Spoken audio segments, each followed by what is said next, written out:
Hola, ¿cómo están todos?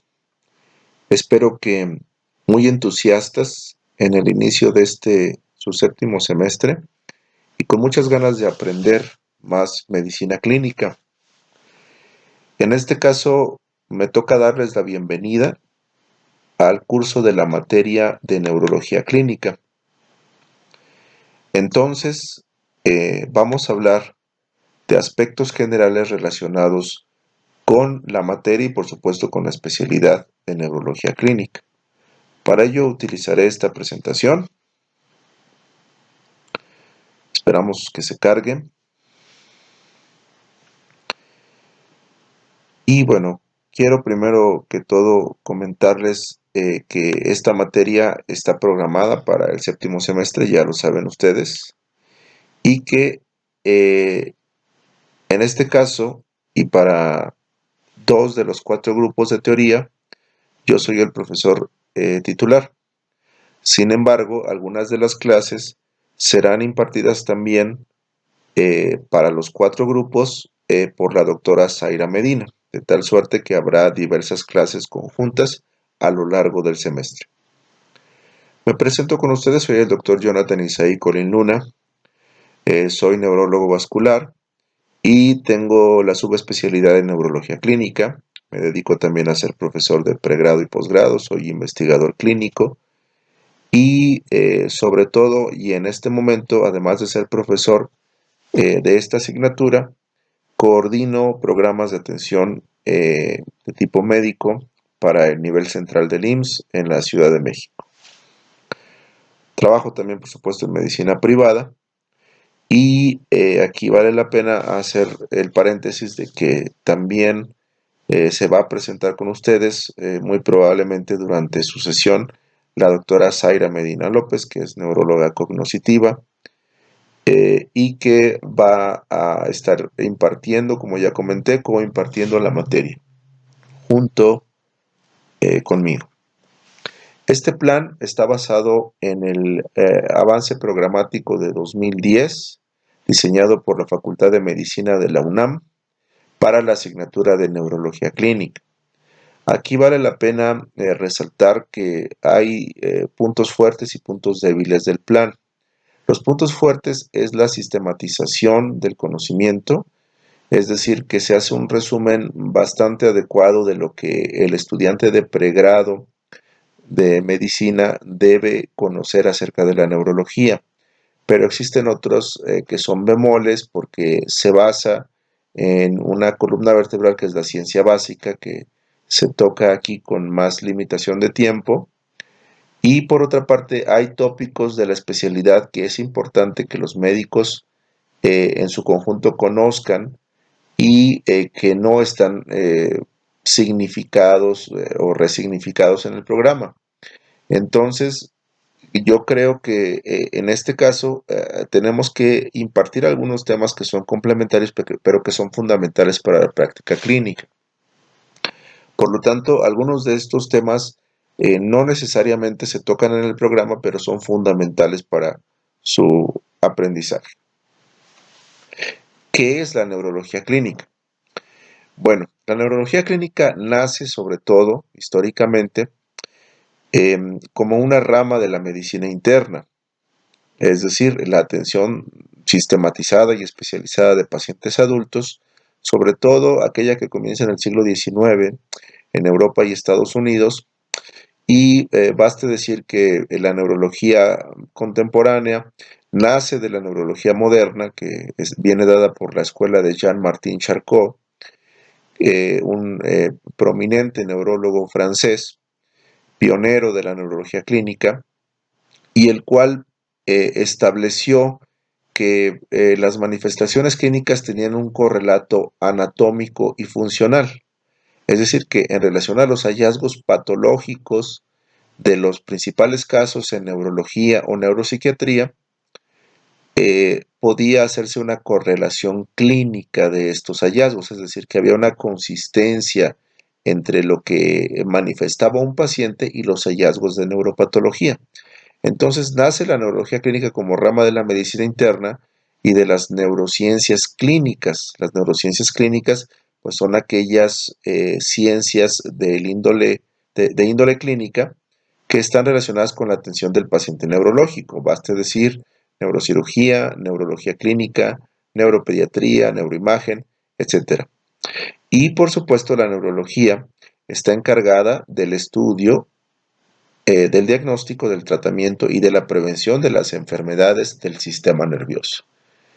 ¿Cuáles son las divisiones principales del sistema nervioso? Pues sabemos, existe un sistema nervioso central y un sistema nervioso periférico. Por supuesto, dentro de su ámbito de competencia se toma en cuenta a las enfermedades no inflamatorias del músculo esteroesquelético, por ejemplo, las distrofias musculares o las miopatías congénitas. También, por supuesto, entra una parte del conocimiento de la miopatía inflamatoria, que sin embargo también es abordada por los especialistas en reumatología clínica.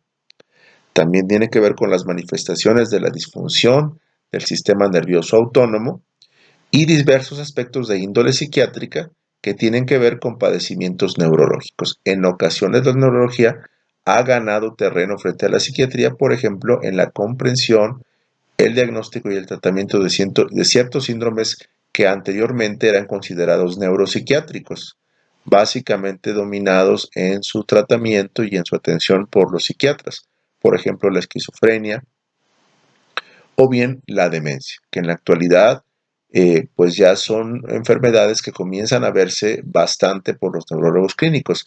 Otro ejemplo de ello son los trastornos del neurodesarrollo durante las primeras etapas de la vida, sobre todo el autismo, los trastornos del espectro autista o el trastorno por déficit de atención con hiperactividad.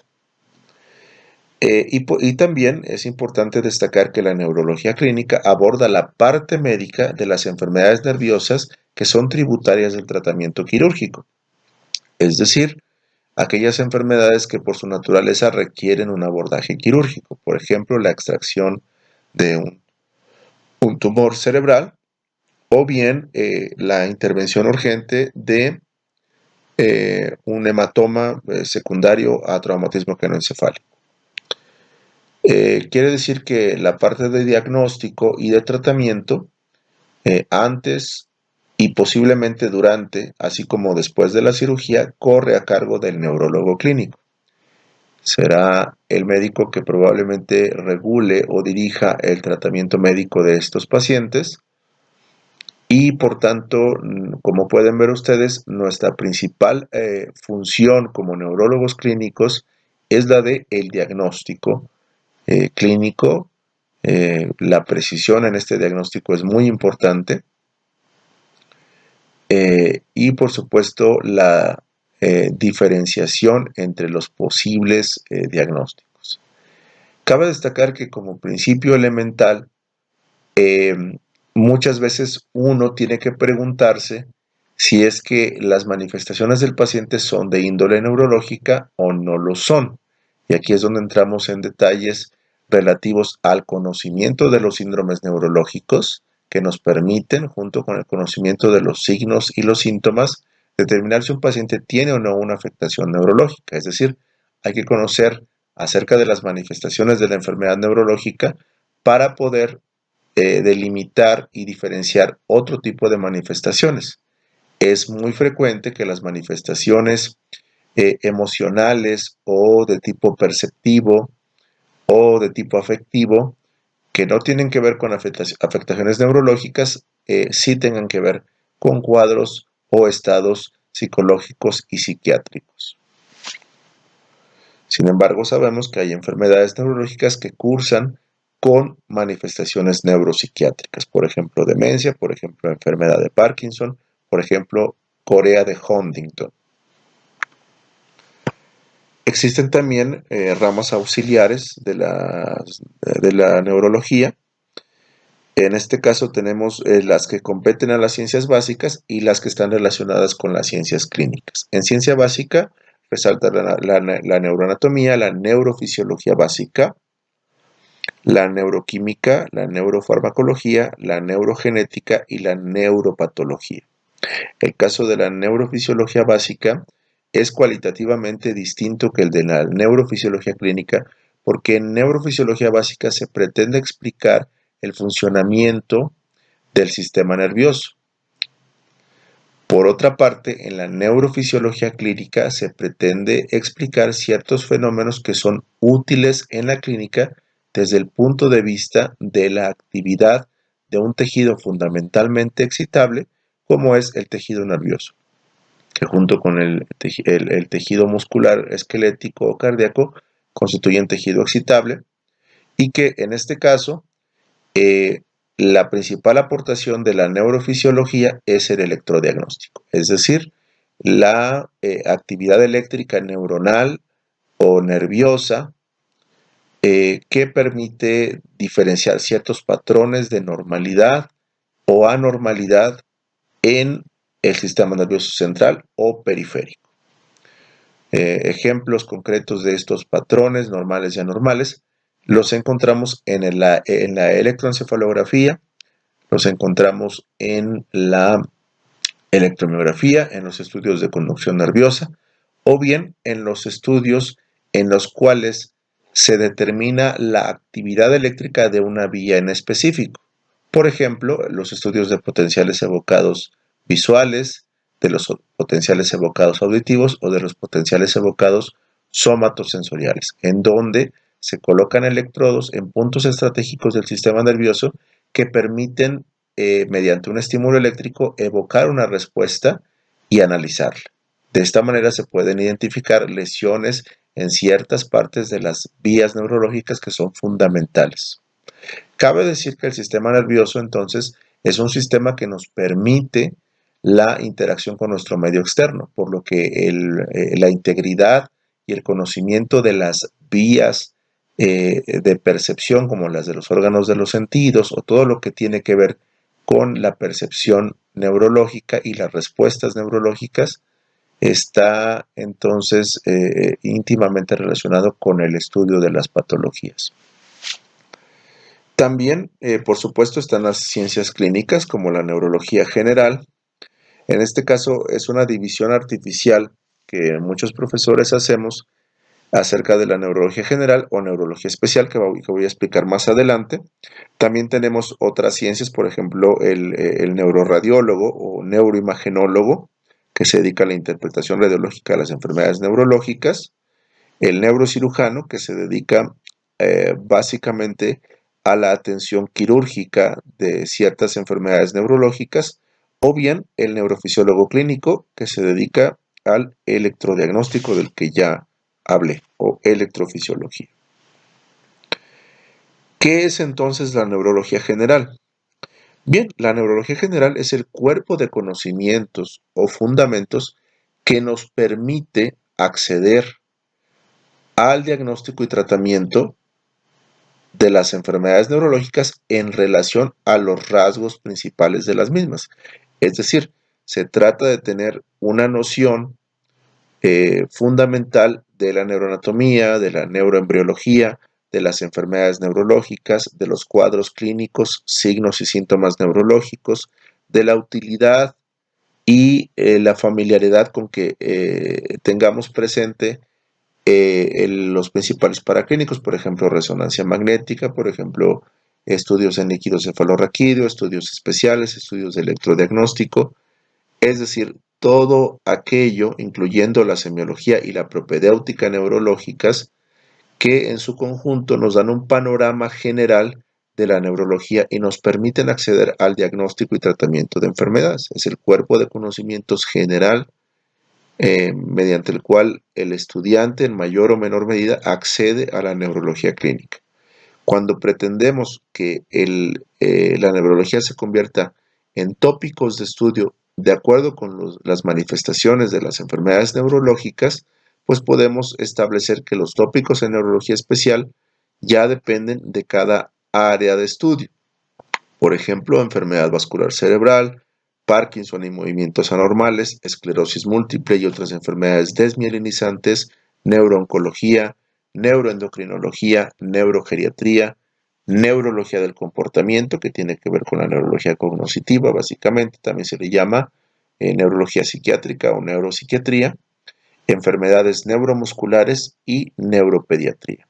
con el caso de la neurología especial, es importante recordar que el encéfalo pues no está exento del resto de la economía corporal y por tanto tiene una alta demanda metabólica. Entonces las afectaciones de todo tipo, cardiovasculares, circulatorias, renales, hepáticas, hipóxico-isquémicas, del medio interno por desequilibrio hidroelectrolítico o bien el desequilibrio ácido-base, afectan al sistema nervioso, sobre todo al sistema nervioso central, concretamente a la corteza cerebral, y por tanto requieren de una sistematización del conocimiento de las afectaciones sistémico-metabólicas y sus manifestaciones. Tenemos también las lesiones asociadas al deporte, por ejemplo, lesiones de nervio periférico, la encefalopatía crónica postraumática del pugilista o del jugador de fútbol americano, por poner algún ejemplo. A su vez existe también una dinámica de neurorehabilitación en la cual se establece el tipo de afectación neurológica, posteriormente las modalidades de terapia o un plan de rehabilitación que constituye, junto con la fisioterapia y la estimulación cognitiva y la rehabilitación cognitiva, una disciplina que es la neurorehabilitación. La neuroinfectología, la cual está basada en el estudio de los patógenos que producen lesiones infecciosas, sobre todo neuroinfección en el sistema nervioso central, y que sabemos está dividida de acuerdo a las características de estos microorganismos, por ejemplo, infecciones virales, infecciones bacterianas, infecciones micóticas o micobacterianas, así como neurocisticercosis, etc.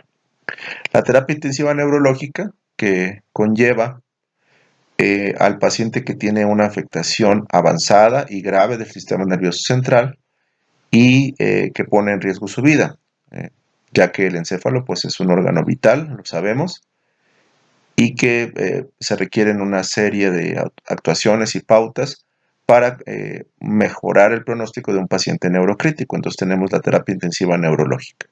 Las urgencias neurológicas que implican la sistematización adecuada de la atención, el diagnóstico y el tratamiento de las urgencias neurológicas, como puede ser un estado epiléptico, parálisis muscular aguda por su causa más frecuente, que es el síndrome de Guillain-Barré, un brote desmielinizante por esclerosis múltiple, traumatismo craneoencefálico, movimientos involuntarios anormales en urgencias, delirium, etc. Y por supuesto, la patología que es tributaria del tratamiento mediante cateterismo endovascular, como puede ser un aneurisma, infarto cerebral agudo, malformaciones arteriovenosas, etc. Cerebral.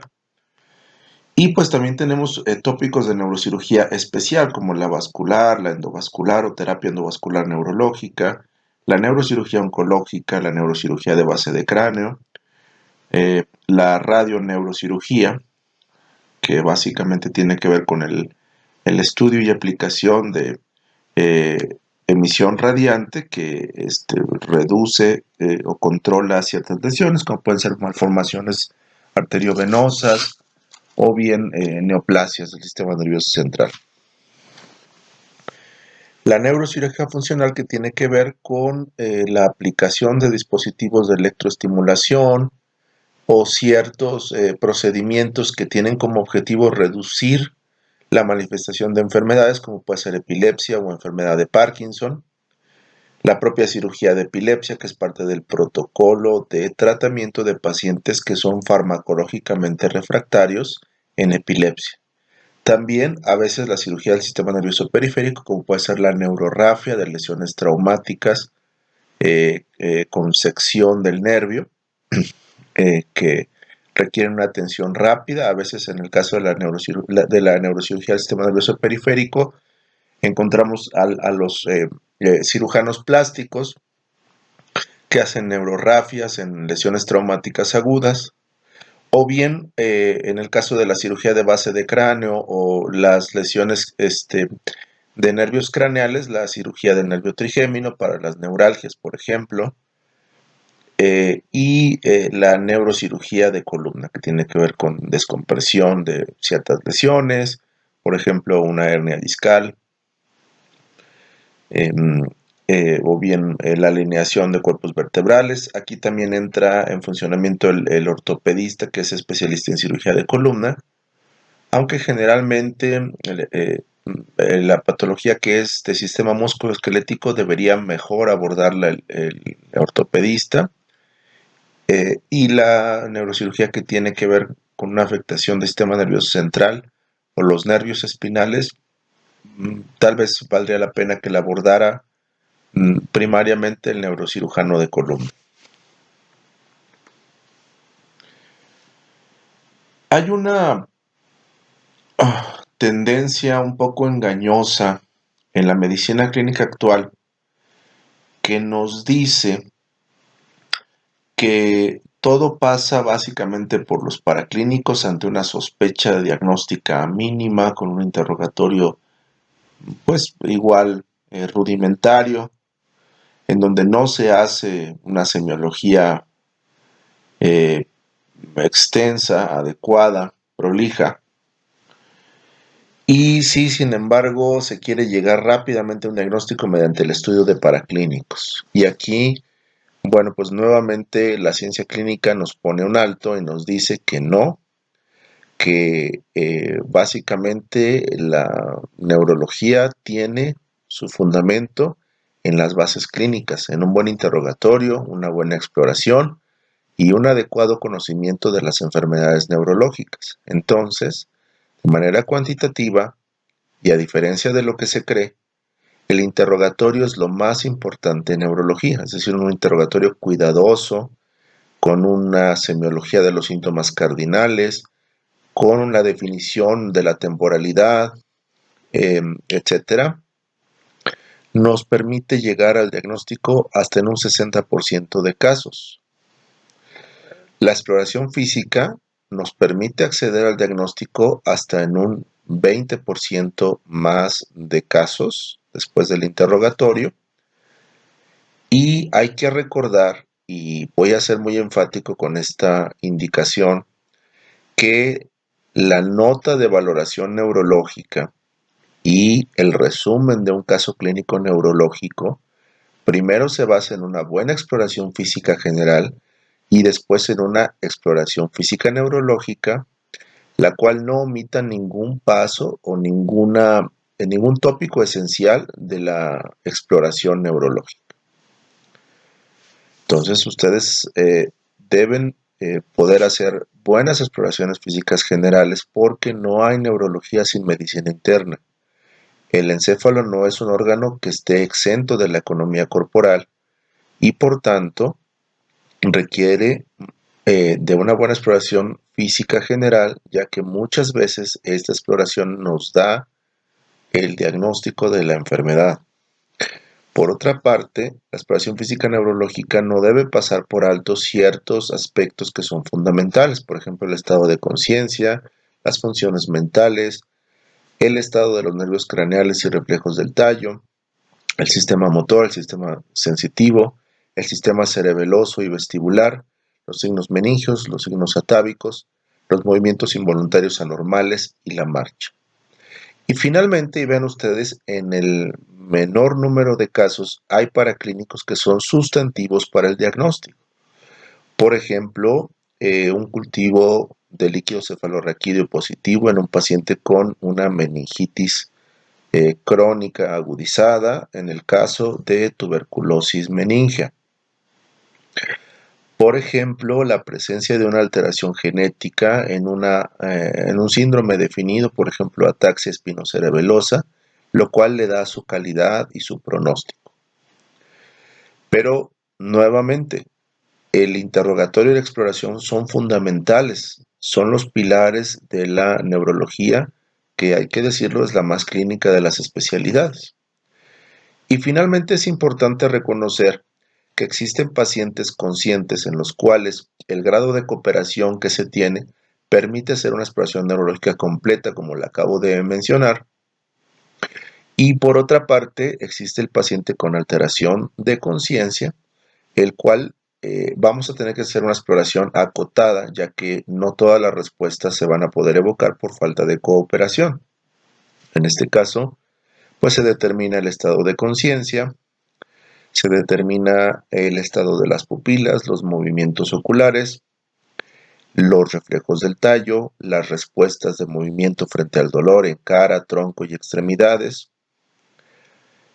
algunos reflejos osteotendinosos, homeotáticos, reflejos de liberación piramidal, el estado respiratorio, el estado circulatorio, básicamente determinar si estos estados tienen que ver con compromiso del sistema nervioso central o no.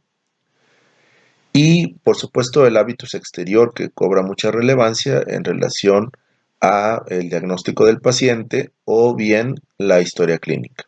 Entonces tenemos un paciente por una parte consciente, el cual es total o parcialmente cooperador, en el que se puede hacer una exploración neurológica completa o más completa, o bien el paciente que tiene alteración de la conciencia, en donde tenemos que determinar el tipo de síndrome de alteración de la conciencia que tiene, así como si se trata de una alteración en algún nivel del sistema nervioso central.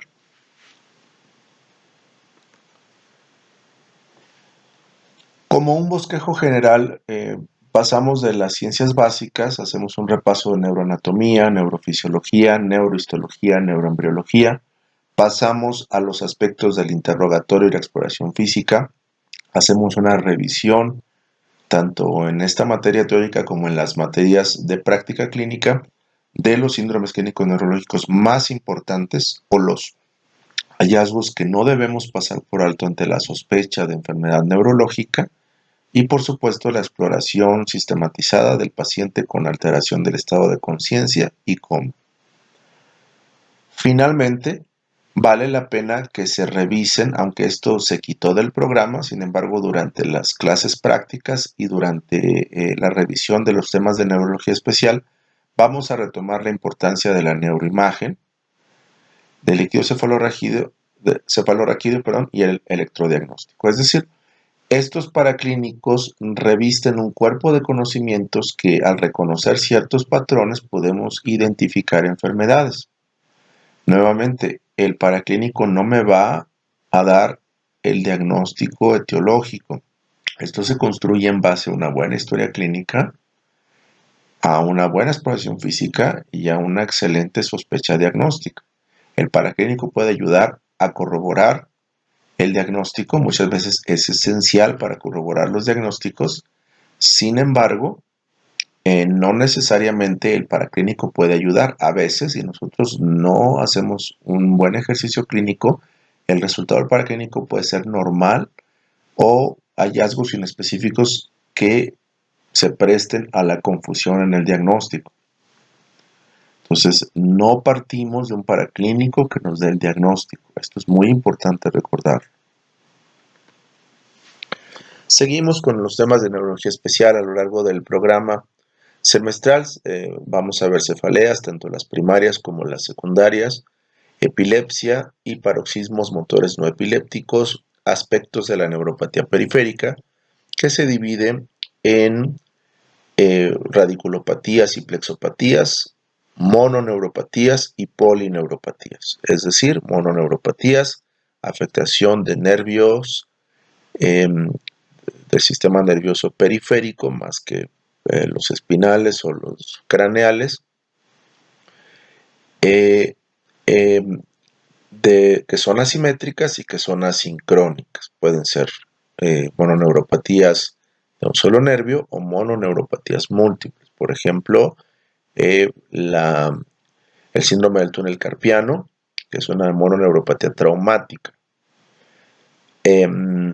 Y por otra parte, las polineuropatías, de lo más frecuente, pues sabemos polineuropatías de origen metabólico, como la diabética, o de origen infeccioso o farmacológico, etcétera, en donde la característica es que se afectan los nervios, sobre todo los nervios distales de las extremidades, de manera simétrica y de manera sincrónica.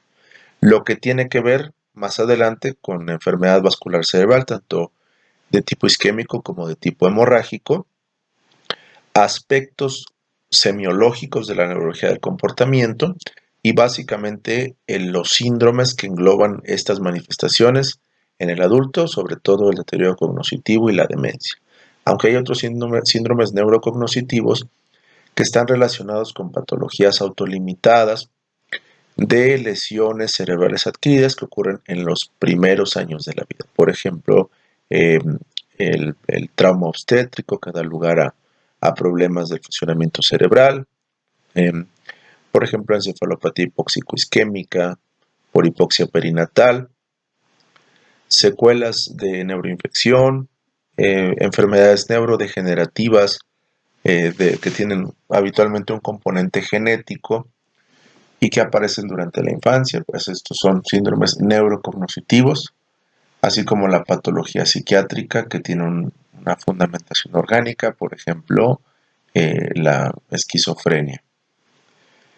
Y bueno, la neuroinfección, que aquí vamos a tocar diversos tópicos, sobre todo lo bacteriano, lo viral, la neurocisticercosis, algunas veces hongos y tuberculosis, las neoplasias, cuáles son las principales, su localización, su epidemiología, si aparece más a cierta edad, si aparece más en cierto género, por supuesto su localización, sus características por imagen y su tratamiento. Las enfermedades desmielinizantes básicamente son de tipo desmielinizante autoinmune y del sistema nervioso central.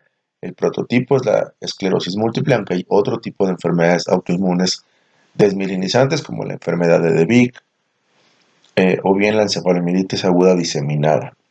Las malformaciones congénitas que a veces son tributarias de tratamiento quirúrgico o bien requieren una evaluación respecto de las secuelas que producen. Estas pueden aparecer o manifestarse durante las etapas primeras de la infancia o durante incluso la adolescencia o la etapa adulta. Enfermedades de la unión neuromuscular y miopatía, baste decir la miastenia gravis o las miopatías congénitas y de diversos tipos, inflamatorias, farmacológicas, etc. Es muy importante aquí el tema de trauma craneoencefálico y trauma raquimedular. Y por supuesto el Parkinson, tanto la enfermedad de Parkinson como los parkinsonismos secundarios a otro tipo de enfermedades, habitualmente esporádicas neurodegenerativas, y los movimientos involuntarios anormales que incluyen las discinesias o trastornos hipercinéticos, en donde pues tenemos una serie de movimientos exacerbados como pueden ser temblores, coreas, atetosis, balismo, etc. El sistema nervioso se divide en central y periférico. En el caso del sistema nervioso central tenemos al encéfalo, cuyas divisiones principales son los hemisferios cerebrales, formados por corteza y subcorteza, los núcleos grises de la base, a decir, núcleo caudado, putamen, globo pálido, claustro, sustancia nigra que se prolonga desde el mesencéfalo hacia los núcleos grises de la base y que son parte de los hemisferios cerebrales en su profundidad. También la región media o del centro del encéfalo, centroencefálica, que es el diencéfalo, y que todas estas estructuras, diencéfalo, núcleos grises de la base y hemisferios cerebrales, son básicamente supratentoriales, dejando el espacio infratentorial al tallo cerebral junto con el cerebelo. Por otra parte, y afuera del cráneo, alrededor de la columna, en el centro de la columna vertebral, tenemos a la médula espinal con sus respectivos nervios espinales. Por otra parte, los nervios se pueden dividir en raíces espinales, en plexos, en nervios periféricos constituidos de una extremidad, por ejemplo, el nervio mediano o el nervio cubital, y que, por otra parte, la morfología del nervio en relación a la longitud del axón y el revestimiento de mielina dado por las células de Schwann está relacionado con la función de los nervios, de tal suerte que tenemos nervios que tienen mayor revestimiento de mielina o mielínicos y nervios que tienen menor revestimiento de mielina y menor calibre o amielínicos, también llamados fibras finas. Los nervios mielínicos constituyen el sustrato funcional de la recogida de información de la sensibilidad profunda. Esta información se puede resumir en el acróstico BTPP: vibración, tacto fino, presión, propiocepción, discriminación entre dos puntos, mientras que los nervios amielínicos sobre todo están relacionados con las sensaciones viscerales, con el control de las vísceras corporales, así como la transmisión hacia el sistema nervioso central desde la periferia del dolor y la temperatura. De tal suerte que cuando hay una afectación de los nervios mielínicos, tal vez el mejor estudio por pedir para explorarlos sea un estudio de neuroconducción o de conducción nerviosa. En contraste, las fibras finas podríamos evaluarlas mejor con una biopsia cutánea, ya que no se medirían en un estudio de neuroconducción.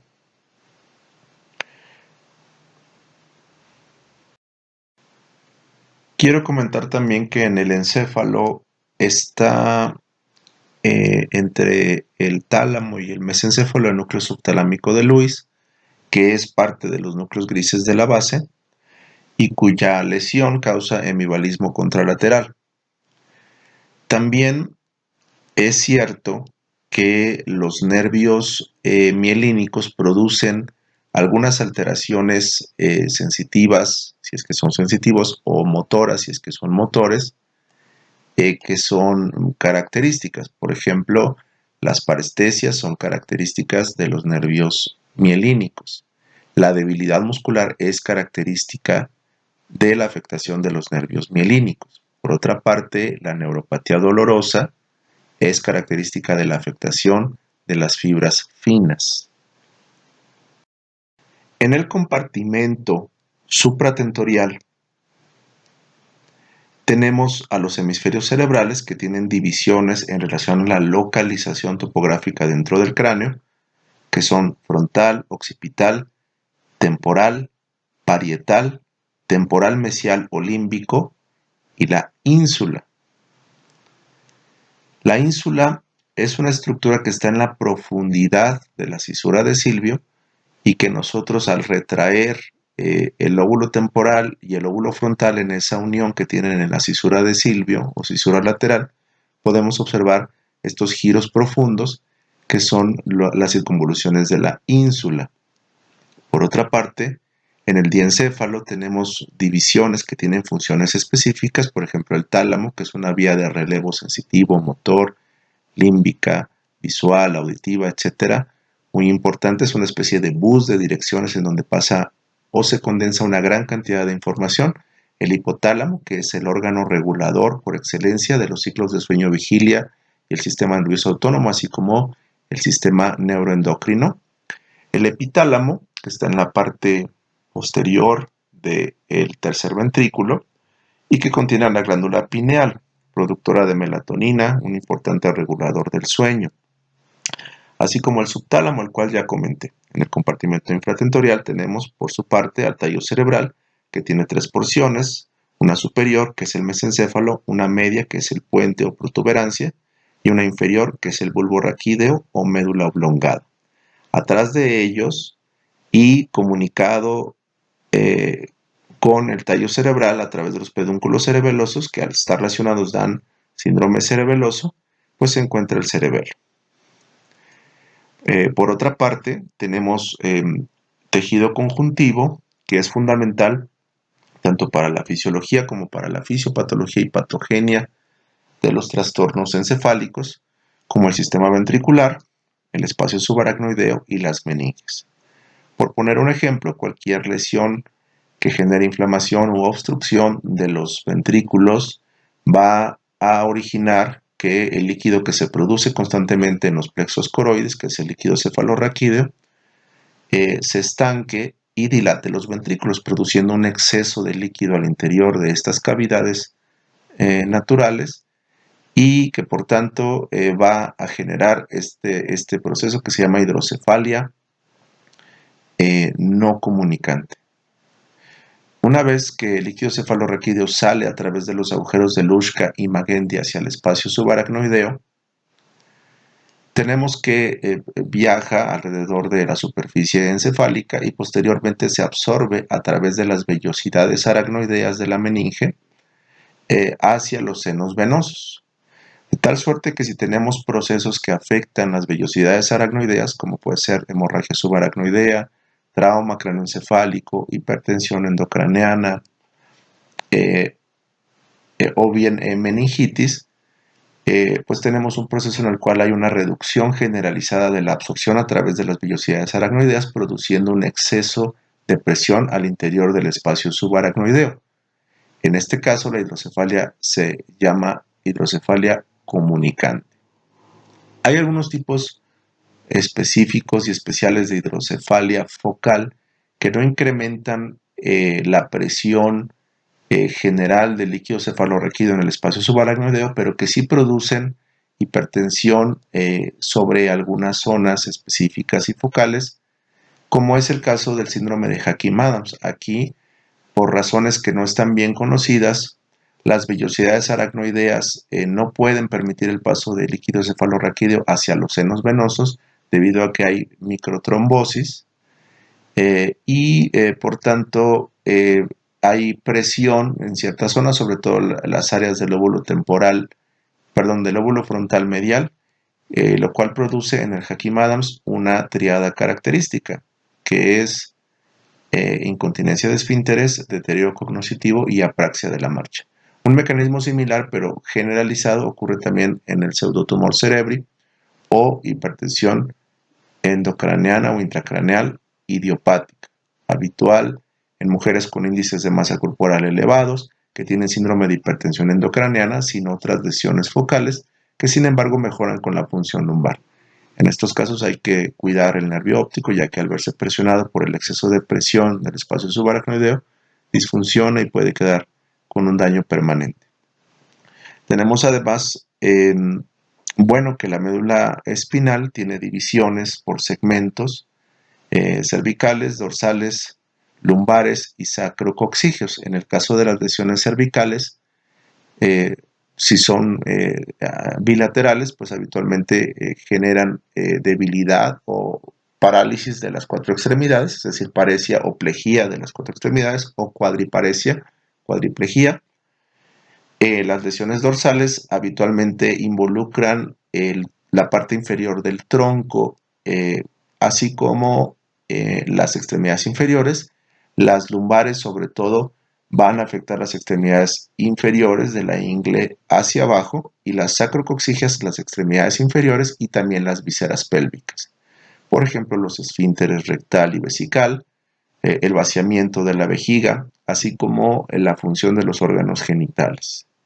De tal suerte que esta topografía nos permite hacer diagnósticos. Tenemos también otras zonas del sistema nervioso periférico. En el caso de los nervios craneanos, pues sabemos que son prolongaciones del encéfalo. Aquí algunos autores, la mayoría por cierto, clasifican a los nervios craneales como parte del sistema nervioso central.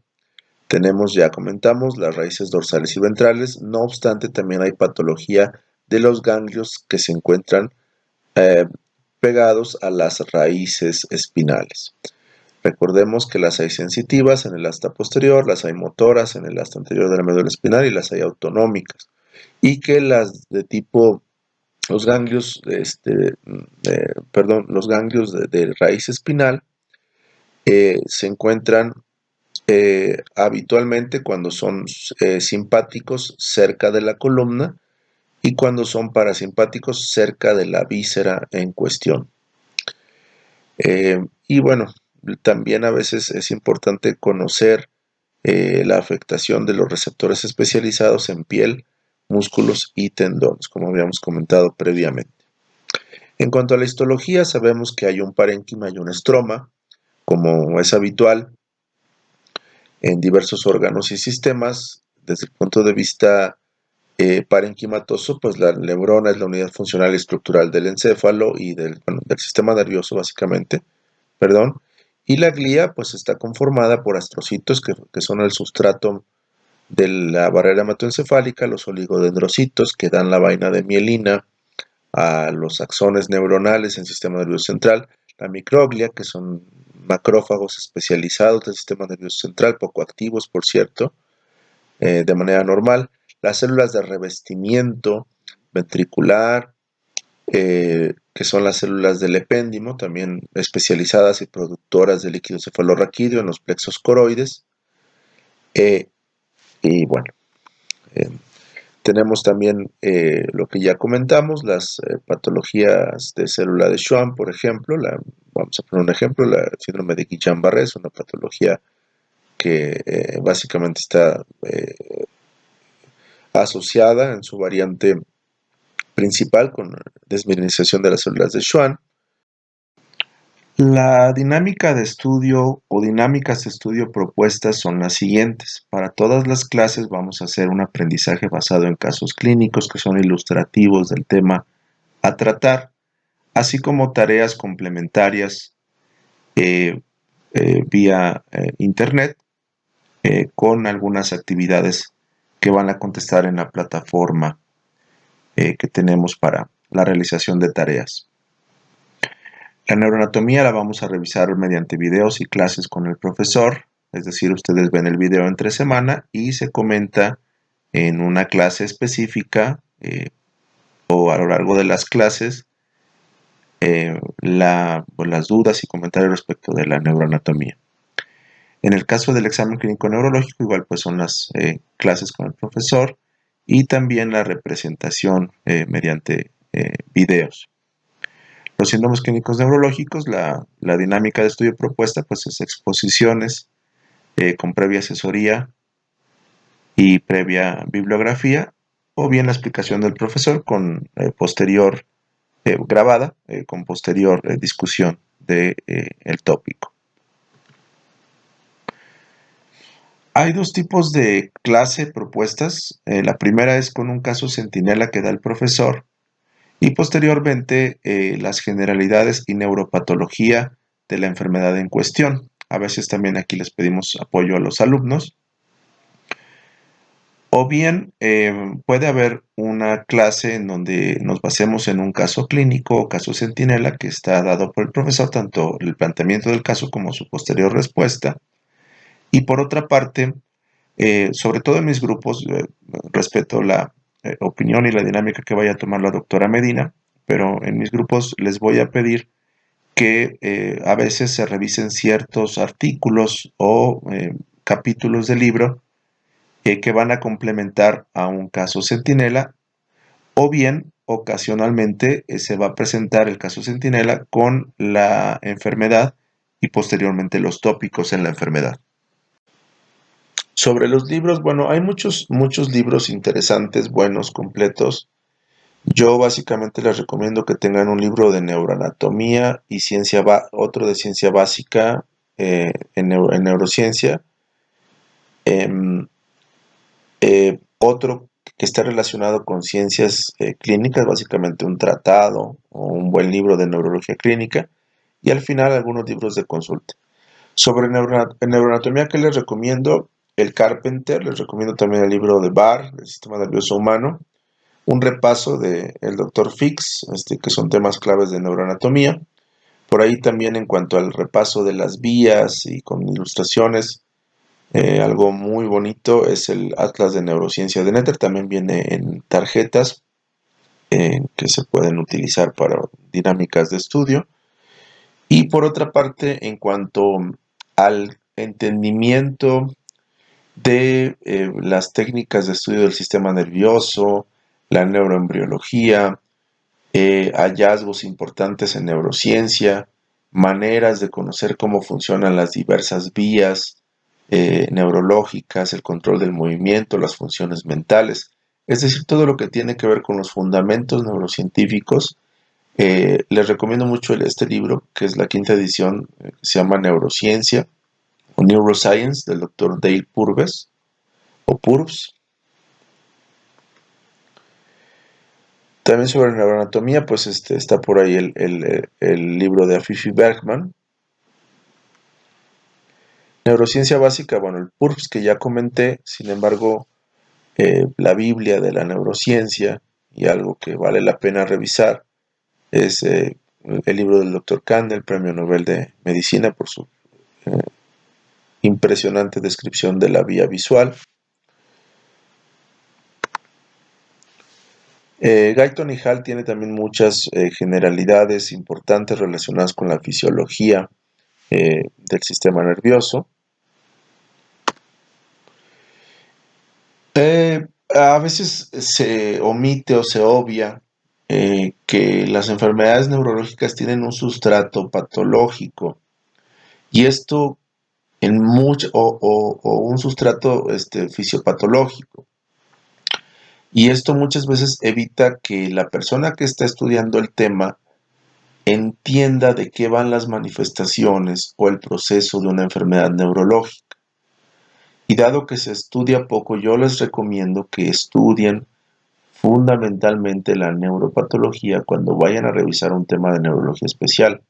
En el caso de mis grupos, al momento de exponer, yo les voy a pedir que revisen la neuropatología. Aquí les recomiendo el libro de Preyson, que es un libro bastante caro, difícil de conseguir. Por otra parte, sí se puede conseguir la revisión, aunque no tiene tantas imágenes de fotomicrografías, pero la revisión de Preyson de neuropatología está bastante bien y contempla, bueno, pues desde las lesiones neuronales generales hasta la patología de las enfermedades degenerativas más rebuscadas.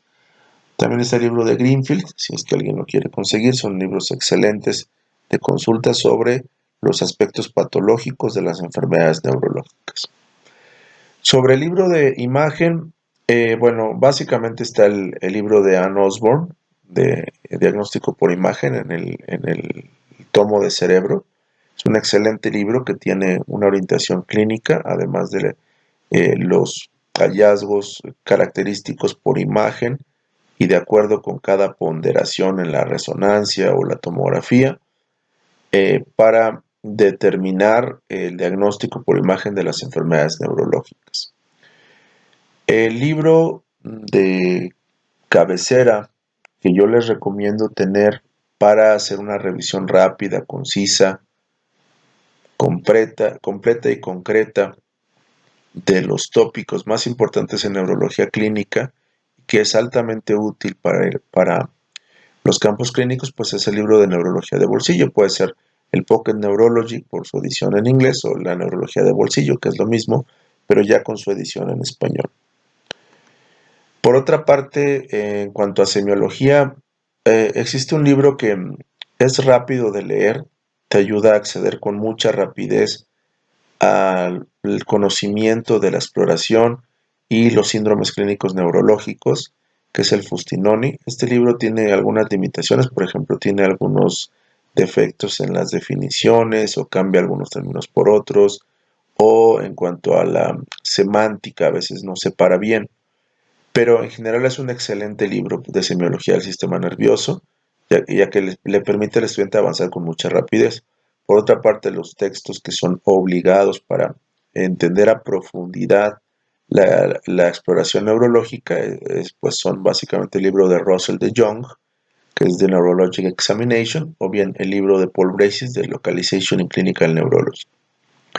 Estos dos son excelentes libros, aunque son arduos de leer y generalmente no da mucho tiempo. Sin embargo, yo les recomiendo que si quieren aprender finezas en exploración neurológica, se remitan a estos dos libros de Jung y Braces.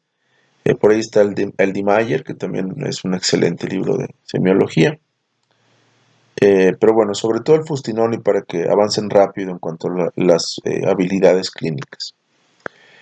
Hay otros libros que son excelentes como tratado. Habitualmente les recomiendo el Sarrans.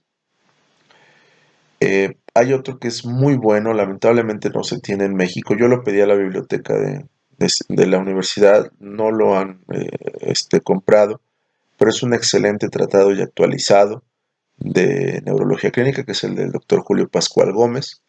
Por ahí está el libro de neurología práctica del doctor Biller y la neurología de Merritt, que también gusta mucho a diversos profesores.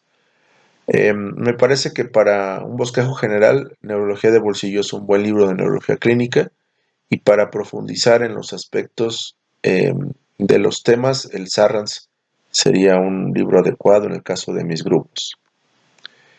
Por supuesto, con la doctora Medina hay que corroborar la bibliografía. Sobre revistas, pues hay diversas. Yo les recomiendo que se basen en estas que me parece que tienen eh, cuantitativamente una mejor calidad en los contenidos temáticos, que son esta revista Continuum de la Academia Americana de Neurología, que cada 2 meses actualiza todos los tópicos de neurología especial. Por ejemplo, en este ejemplo da la neurología de las enfermedades sistémicas. Por otra parte, excelentes revisiones con una aproximación básica, después pasando por aspectos clínicos de actualidades, que son las revisiones de Lancet Neurology, incluso con artículos originales de investigación. Neurology, que también es una excelente revista con tópicos clínicos fundamentales y guías clínicas, así como Stroke, que es una enfermedad fundamental en la actualidad. Hay otras revistas, no los voy a limitar.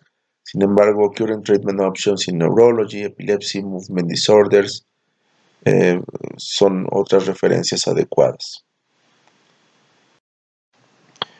Ahora me voy a referir a la ponderación para las calificaciones. Ustedes saben que tenemos la asignatura dividida en una parte teórica y en una parte práctica.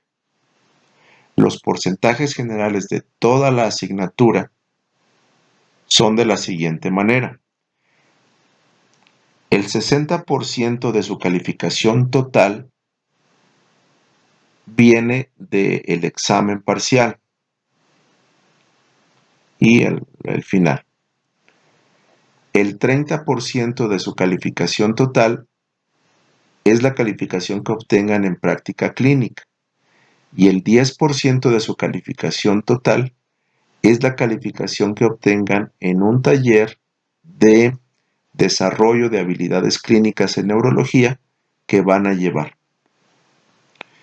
Por otra parte, dentro de la evaluación teórica, y esto aplica para mis grupos, la ponderación es la siguiente.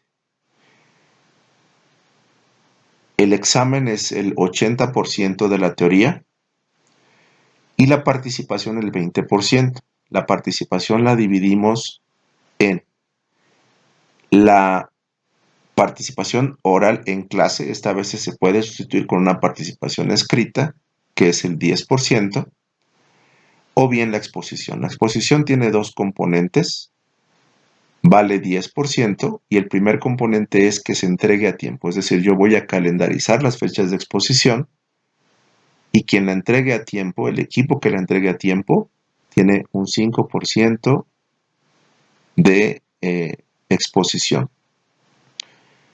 Les voy a pedir correcciones para antes de la clase y por supuesto la calidad de la presentación, que es el otro 5%. ¿Queda claro?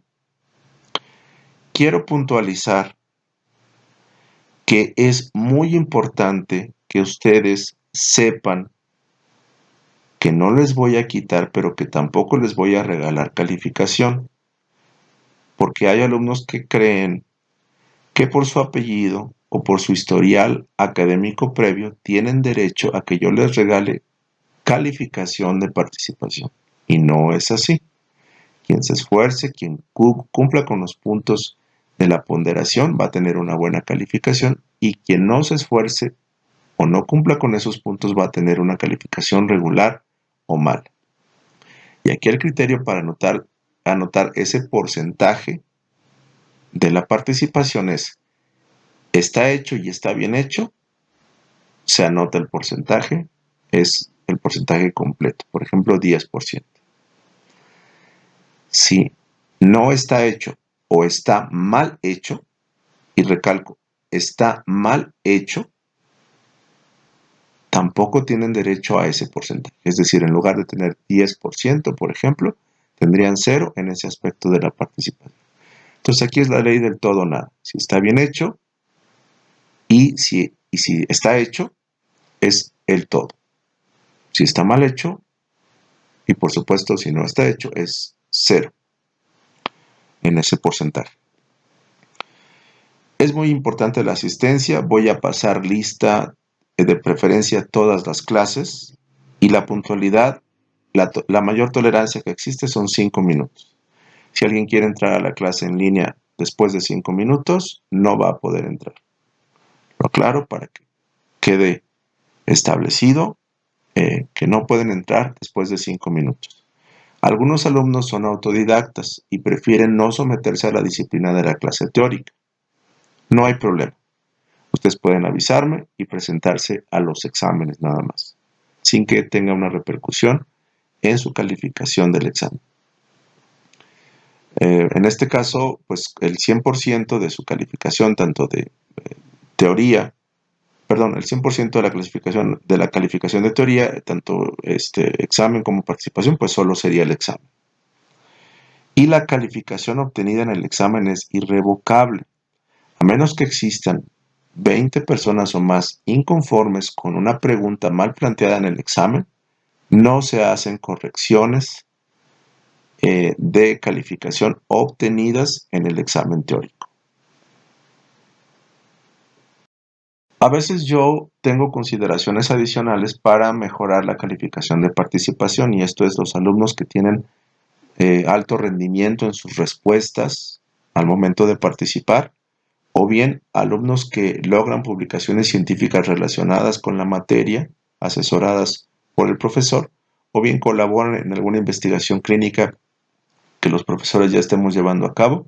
Eso también se considera como parte de la calificación de participación, al menos en el caso de mis grupos. A veces existe el problema del desinterés. Bueno, hay clases normales, que es el profesor explica la clase, o bien los alumnos, es decir, hay una exposición deliberada del tema, y posteriormente pasamos a los comentarios y dudas. Habitualmente el video de la clase se va a dar antes de la clase, entonces tienen que revisarlo, y eso sería una clase normal.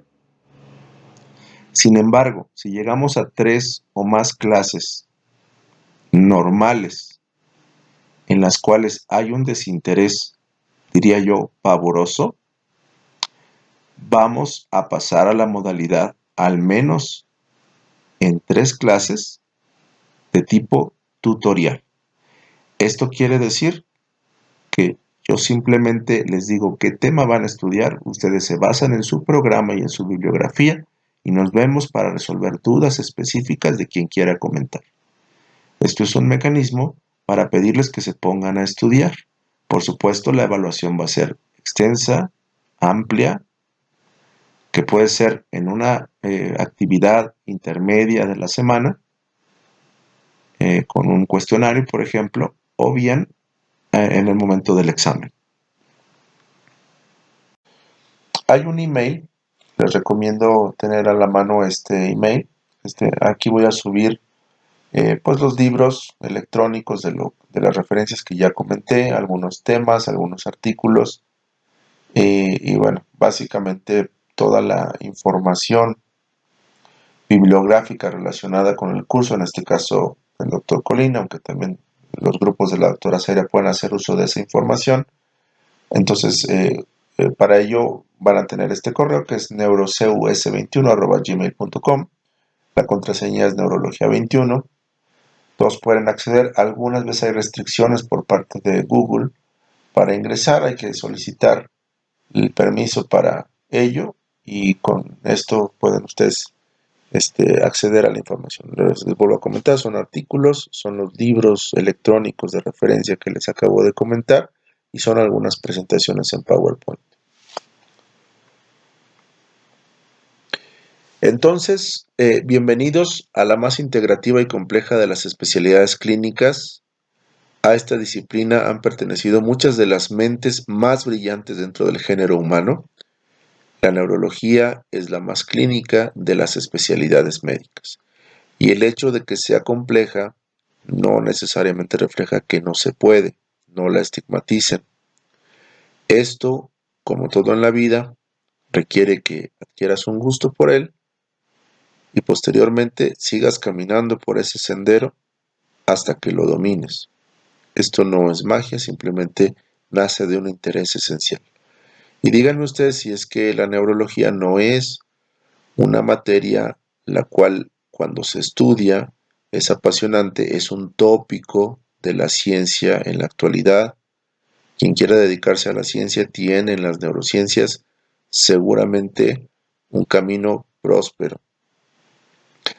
Y por otra parte, no estigmaticen a la neurología en el hecho o en los hechos, las percepciones de que es muy compleja, muy difícil, solamente el gurú, que es el neurólogo, podría ver enfermedades neurológicas. No es así.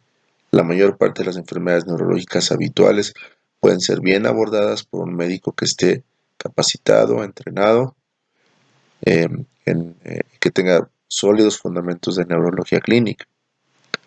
Entonces no la estigmaticen, tampoco es que los pacientes todos les vaya a ir mal, todos estén discapacitados.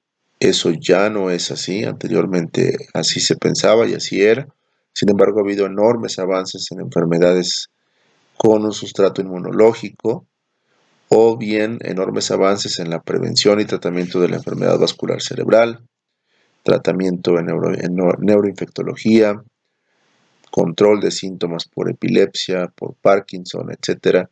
Entonces, tengan ustedes en cuenta que la neurología en la actualidad ya no es de pacientes desahuciados, que se puede hacer mucho por los pacientes si hay adecuados diagnósticos y adecuados tratamientos. Entonces, no teman, atrévanse a conocer y de verdad esta especialidad les puede dejar enormes satisfacciones intelectuales, clínicas y quien se quiera dedicar en un futuro a esto, satisfacciones profesionales que son vitalicias. Espero poder facilitarles el camino y contagiarles esta gran pasión que es la neurología clínica. Algunas ideas para compartir acerca del éxito. El éxito pues finalmente es relativo, depende de las percepciones e ideales de cada ser humano. Sin embargo, podríamos definir el éxito como la consecución de las metas y los ideales. Y de esta manera podríamos decir que el éxito se compone en un 5% de inspiración y en un 95% de trasudación, decía el ilustre escritor mexicano Carlos Fuentes. Por otra parte, si quieres tener lo que pocos tienen, debes estar dispuesto a hacer lo que pocos harían. Este es un mensaje de una comunicadora que es Marta de Baile. Y el otro personaje, aunque no me cae tan bien, tiene una excelente frase que dice: el éxito jamás es casualidad, aunque a veces lo sea. Porque si uno obtiene éxito por azar, por casualidad, no será capaz de tener las herramientas y las actitudes y lo que se requiere para conservarlo. Entonces, los invito a que se esfuercen, los invito a que sean estudiantes notables y sobre todo que adquieran una pasión natural por la neurología. Bueno, pues nos vemos en la próxima clase. La próxima clase va a ser de neurohistología y pues quedo a sus órdenes para preguntas, comentarios, quejas, aclaraciones, etc.